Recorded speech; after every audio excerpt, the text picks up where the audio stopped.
Komuna Poshnjë në qarkun e Beratit ishte sot ndalesa e radhës së kryeministrit Edi Rama dhe ministrit të bujqësisë, zhvillimit rural dhe administrimit të ujrave Edmond Panariti, ku u takuan me fermerët kësaj zone të njohur bujqësore, të cilëve u shpërndan edhe kontratat e përfitimit nga skemat e mbështetjes financiare në bujqësi.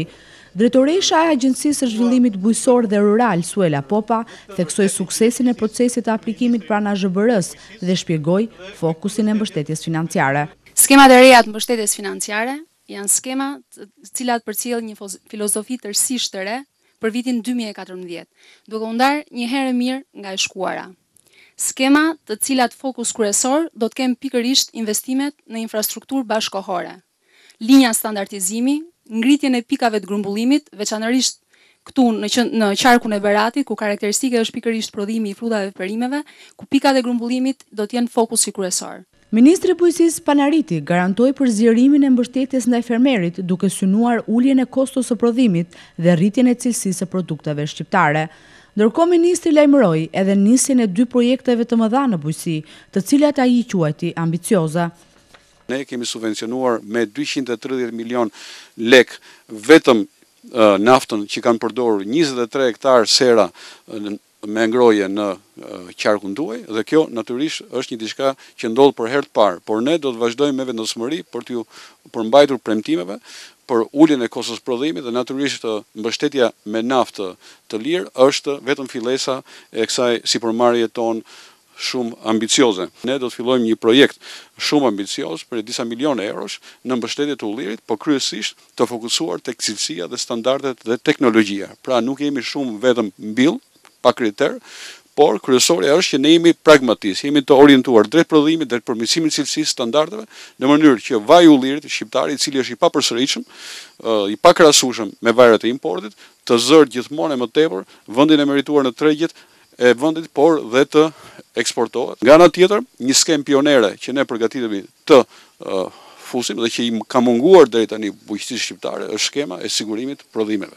Dhe ne do të fillojmë një projekt që këtë vit për disa milionë eurosh për të filluar në nivel pilot disa skema të sigurimit. Mbështetjen financiare për rritjen e prodhimit, të eksportit dhe të punësimit garantoi edhe kryeministri Rama, por përmes një filozofie të re që shmang copëzimin e ndihmës dhe skemat korruptive të shpërndarjes së saj. Ajo që për ne është më rëndësi themelore është që qeveria të mos qëndrojë më në pozicionin pasiv, duke e thërmuar fondin e mbështetjes për bujqësinë për të garantuar thjesht një lëmosh mbijetese, por të jetë një pozicion aktiv dhe në bashkëpunim me fermerët të investojë në projekte që sigurojnë rritje të punësimit, që sigurojnë rritje të prodhimit dhe që sigurojnë rritje të eksporteve.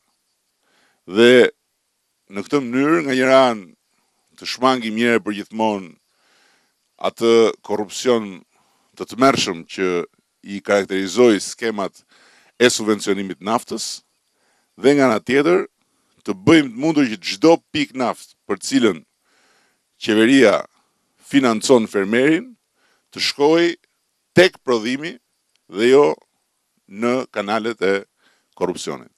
Ne nuk mbështesim më mbijetesën.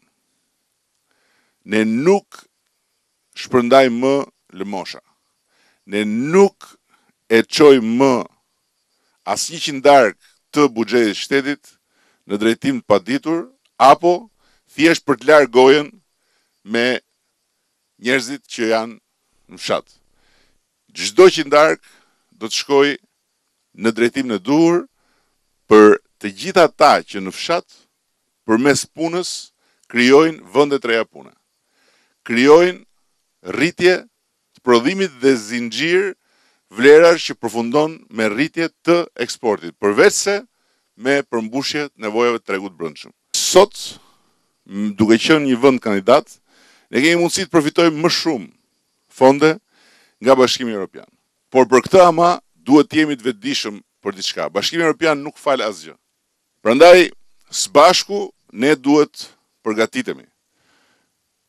së bashku ne duhet arrim që fondet që mund të thithim nga Bashkimi Evropian, t'i thithim përmes projekteve të duhura. Jemi shumë të kënaqur që numri i kërkesave është rritur dhe që numri i fermerëve që kanë ndryshuar qasje duke bërë projekte dhe duke aplikuar me projekte është rritur.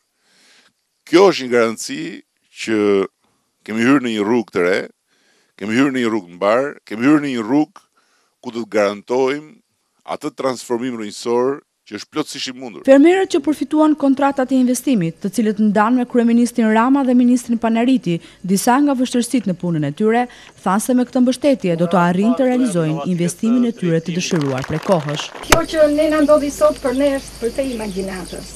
Kemi ardhur deri këtu me punën tonë nga emigracioni. Po më tutje ne nuk shkonim dot. Kemi aplikuar dhe në qeverinë e mëparshme, arritëm derisa të merrnim fondin, po nuk e kuptuam përse ai fond nuk na u zhbllokua, nuk e morëm dot. Kemi patur ende që të kishim edhe prodhimin e vajit të lirit, po me forca tona nuk arrinim dot. Kto na e ka dhënë vetëm qeveria. Prandaj falenderoj në mënyrë të veçantë ministrin e bujqësisë, drejtoreshën e AZBR-s.